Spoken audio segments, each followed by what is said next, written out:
Imagine this.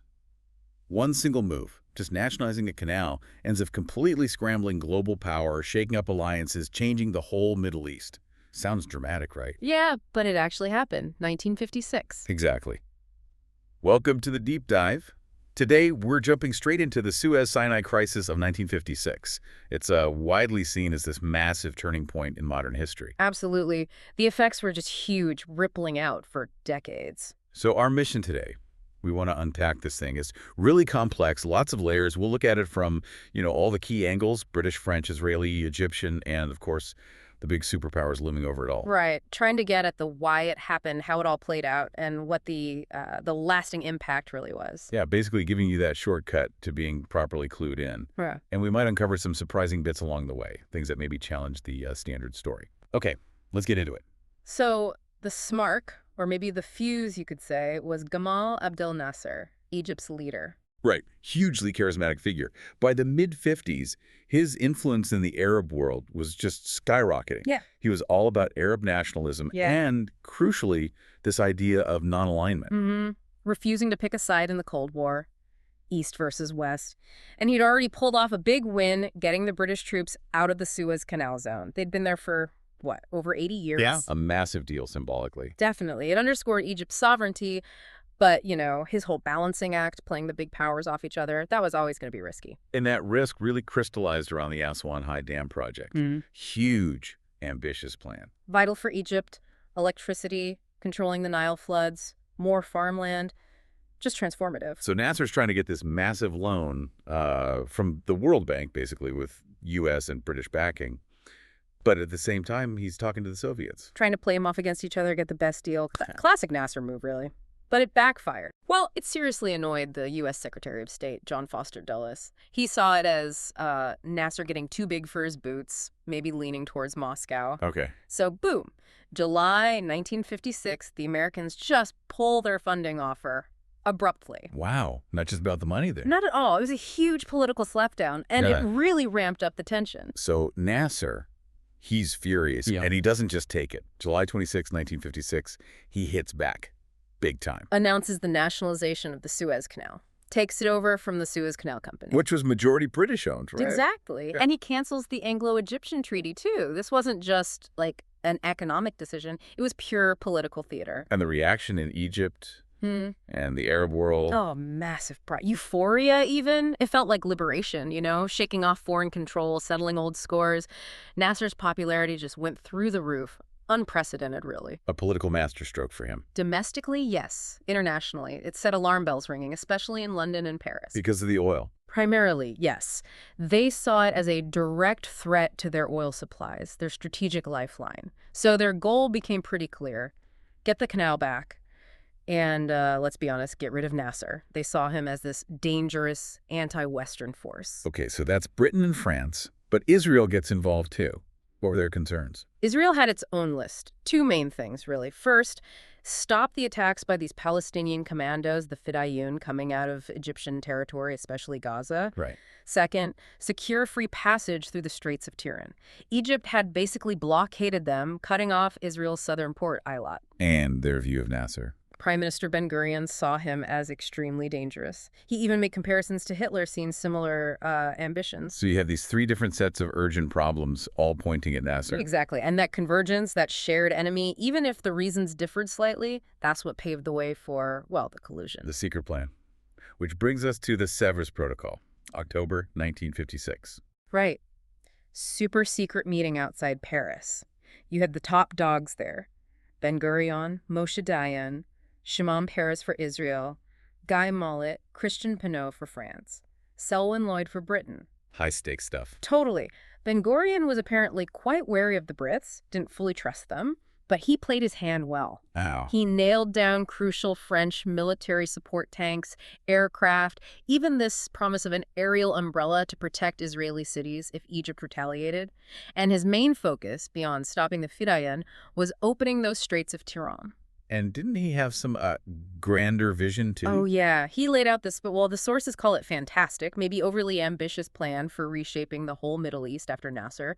Things like splitting up Jordan, creating a Christian state in Lebanon, probably not realistic, but it shows his thinking. There's that famous sketch by Moshe Dayan, too, right? Yes. On the plane back from Sev, drew this cartoon of fancy England and France, gesturing to this little figure of Israel in shorts and a hat, both saying, "After you." Perfectly sums it up. It really does. It showed exactly who was expected to kick things off. So what was the plan? The cover story. The idea was Israel launches a major attack on Egypt, makes it look like a full-scale war threatening the canal. Go ahead. That gives Britain and France the pretext to step in. They issue an ultimatum to both sides, pull back from the canal. Egypt obviously would refuse. And then Then the Anglo-French forces intervene, supposedly to separate the fighters and protect the canal. But the real unspoken goal, topple Nasser. sounds neat on paper, Ugh. but reality is often messier. Oh, completely. Especially for the British and French. Their military just wasn't set up for this kind of operation. How so? Well, they were geared up for like a big war in Europe or small colonial policing actions. Yeah. Not a limited rapid intervention overseas like this. Huge logistical problems. Like what? Cyprus, their main base, didn't have deep water harbors needed for a big invasion fleet. Malta was over 1,000 miles away. It caused delay after delay. So the plan kept changing. Constantly. Postponed 5 times, 7 different versions of the plan. There was this air of unreality about it. Prime Minister Eden wanted a quick airborne strike, but his military chief said, "No way, too risky, needs proper planning." So political desires clashed with military reality. Pretty much. They were trying to act like an empire still, but didn't quite have the empire's tools anymore. And command issues, too. Wasn't it supposed to be a unified command? Supposedly. But national interests kept poking through. The French Admiral Barjot was dealing directly with his government. One French general apparently got shut out of a planning meeting. Reports of friction between the British General Stockwell and the French General Beaufry. Not exactly a smooth operation. And their propaganda efforts. To total shambles. They tried psychological warfare, broadcasting messages, but get this, the announcers they hired were Palestinian Arabs who apparently spent the whole night putting out anti-British propaganda instead. You're kidding. Nope. Meanwhile, Nasser's Radio Cairo, a really powerful tool for him, wasn't effectively targeted until much later. A complete own goal, really. So while the Allies are kind of stumbling over themselves, what's happening on the Egyptian side? Did their intelligence see this coming? Not really. That's the other side of the coin. Nasser and his commanders were basically convinced a full-scale Israeli attack wasn't the main threat. What were they focused on? An Anglo-French landing, probably near Alexandria or directly in the Canal Zone, that seemed like the logical move to them. So they discounted the Israel link. Largely, yes. There were some reports about French-Israeli cooperation, but Egyptian intelligence tended to dismiss them.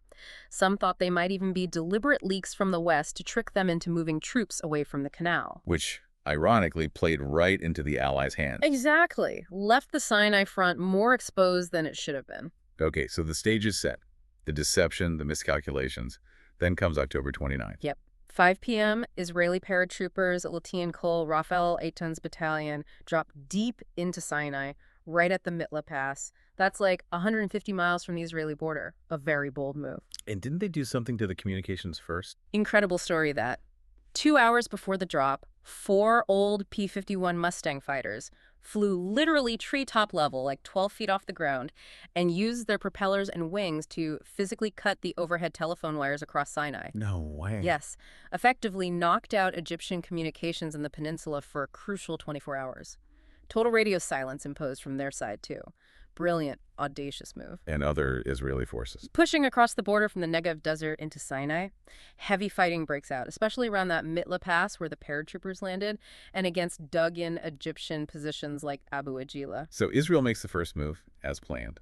Then the Anglo-French ultimatum. October 31st. They demand both sides pull back from the canal.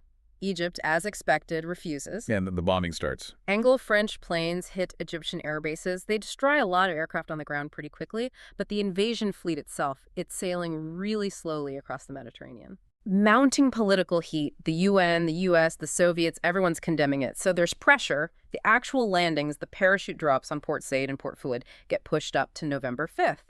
And even then, the naval bombardment beforehand is limited because public opinion back home and internationally is turning so hostile. What about Nasser's reaction once the British and French planes start hitting? At first, he thought it was just Israel acting alone, maybe with some limited French air support. But when the main Anglo-French air attacks began on the 31st, he realized it was the full tripartite aggression, as he called it. In his response? He ordered a full withdrawal from Sinai, pull everyone back to defend the Egyptian mainland, the canal itself. Smart move strategically. But the order didn't get through properly or quickly enough to all the units in Sinai. Chaos, confusion, led to really significant Egyptian losses during the retreat, and their air force, even with new Soviet jets, wasn't really integrated yet. It was neutralized within about 2 days. Looking at the military side, what stands out? Israel seemed tactically sharp. Very much so. Good use of airborne troops at Mitla. A definite shift towards using tanks as the main punch, rather than just infantry. Good coordination between different army branches, air, armor, infantry. Logistics were tough in the desert, but they managed, and those French transport planes were vital for supplies. And Egypt. It highlighted their weaknesses at the time. They were in the middle of trying to absorb Soviet equipment and doctrines while still having older Western gear and training methods mixed in. British advice, Soviet advice, German advice. It was a military in transition, not really ready for this kind of fight. Nasser's famous quote comes to mind. I was defeated by my own army. A brutal assessment, but probably held some truth about the state of readiness and command. And the Anglo-French military impact. Yeah, All that planning. honestly, pretty limited in the end. That big French naval bombardment of Rafah, sources say it was basically useless, just gave away the element of surprise. And those French fighter jets based in Israel? The Israeli Air Force barely used them, almost humiliating, suggesting Israel felt capable enough on its own by that point. So, militarily, a mixed bag. Oh.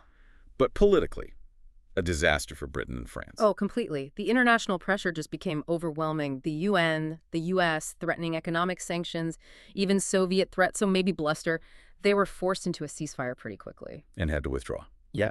By December 22nd, they were out. Having achieved basically none of their main goals, the canal was still Nasser's. Nasser was still in power. It was a total political failure. And the consequences. Huge. Signaled the end, really, of Britain and France as independent global powers who could just impose their will. Irrevocable decline of European imperialism, as one source puts it. Eden resigned. The French government fell apart eventually, leading to de Gaulle. De Gaulle, who then pivoted France towards Europe, towards Germany, leaving Britain, kind of. Out in the cold, exactly. A fundamental shift in European politics. But for Nasser, Yeah. despite the military beating, Politically, a massive victory. He spun the withdrawal of the invaders as a triumph against imperialism. His prestige soared. He became the leader of the Arab world. His brand of Arab nationalism swept the region. and Egyptian propaganda played a role. Absolutely. Apparently, they were incredibly effective, creating stories of heroic resistance in Port Said, imaginary battles won in Sinai. So much so that even captured Egyptian officers thought Egypt hadn't actually been defeated militarily. What about Israel? What was their outcome? More complicated. Militarily, they won. They achieved their key aims, stopped the Fedayeen raids for a while, and crucially, opened the Straits of Tiran. They gained about a decade of relative quiet on that border and definitely enhanced their international standing, militarily at least. But they had to withdraw, too. Yes, intense pressure, especially from the U.S. Eisenhower was furious with everyone, including Israel. So Israel had to pull out of Sinai, and importantly, Gaza and Sharm el-Sheikh, which controlled the straits. In return for what? UN guarantees, promises of freedom of navigation through the straits, and a UN peacekeeping force, the UNEF, stationed in Gaza and at Sharm el-Sheikh. Did that UNEF presence work? It had limitations. The withdrawal from Gaza was messy. There were reprisals against Palestinians seen as collaborators. And the sources say UNEF kind of lost control of the Fedayeen groups pretty quickly. So a fragile peace. Which brings us to the superpowers. This crisis really changed their involvement, didn't it? Dramatically, it created this power vacuum in the Middle East, and the U.S. and the Soviet Union stepped right in, much more directly than before. The Eisenhower Doctrine. That was the U.S. response, yeah, 1957. Basically offering U.S. military and economic aid to any Middle Eastern country fighting international communism. Eisenhower and Dulles, they didn't like Nasser's independence streak, but they hated the old-style gunboat diplomacy of Britain and France even more. So, opposing communism, but also opposing their own allies' methods. Kind of ironic, because their underlying goal, maintaining Western influence, Countering Nasser wasn't actually that different from Britain and France's aims. Just the methods changed. And the Soviets. They saw their chance, ramped up support for Arab states like Egypt and Syria, provided more arms, used their veto power at the UN against Israel. They were careful, though, always prioritizing the bigger Cold War picture, avoiding direct confrontation with the U.S., but they made it clear they expected to be treated as a major player in the region, a co-superpower. So looking back, what are the big takeaways?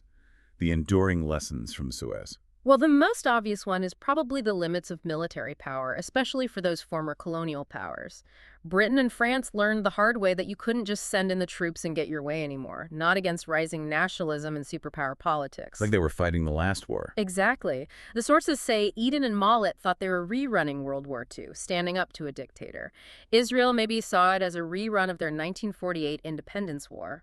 But the world had changed. Which connects to that idea from Yitzhak Rabin, the double-decker conflict. Yeah, Rabin, later Israel's prime minister, used that analogy. The Arab-Israeli conflict has two levels. The local one, between Israelis and Arabs, and the superpower level playing out over their heads.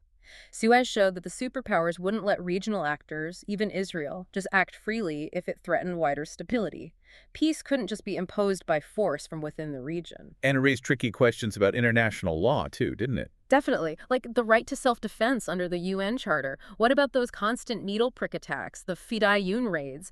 Do they add up to an armed attack justifying a bigger response? And what about preemptive strikes? Can you attack first if you're virtually certain an attack is coming? Difficult questions. Very. And the sources suggest the law often lags too far behind reality. Suez really pushed those boundaries. And the long-term fallout. Just immense. That power vacuum, the increased superpower rivalry, the boost to Arab nationalism, the unresolved Palestinian issue, the lingering resentments, it all fed directly into future conflicts, the Six-Day War, the Yom Kippur War, and ongoing instability. Suez wasn't just an event. It reshaped the entire landscape. So wrapping this up, the Suez-Sinai crisis was clearly way more than just a fight over a canal. It was this incredibly tangled knot of nationalism, declining empires, rising superpowers, and regional conflict. Absolutely. And the lessons, or maybe the lessons people thought they learned, continue to echo, in debates about intervention, self-defense, the role of international law, the limits of power. Right. It's still relevant. And maybe here's a final thought to leave you with. There's this kind of fascinating paradox here. Eden and Mollet, the British and French leaders, thought they were fighting for the principles of WWII, standing up to aggression. Yet, it was actually in their defeat that some of those core democratic principles like self-determination, the rejection of old-style imperialism, kind of ended up triumphing, even if unintentionally. What does that tell us about history? Sometimes the winners lose and the losers win, politically speaking. Yeah, it shows how complex and unpredictable international affairs can be. Military victory doesn't always equal political success, and vice versa. The world is definitely more complicated than it looks on the surface. Suez proves that in spades.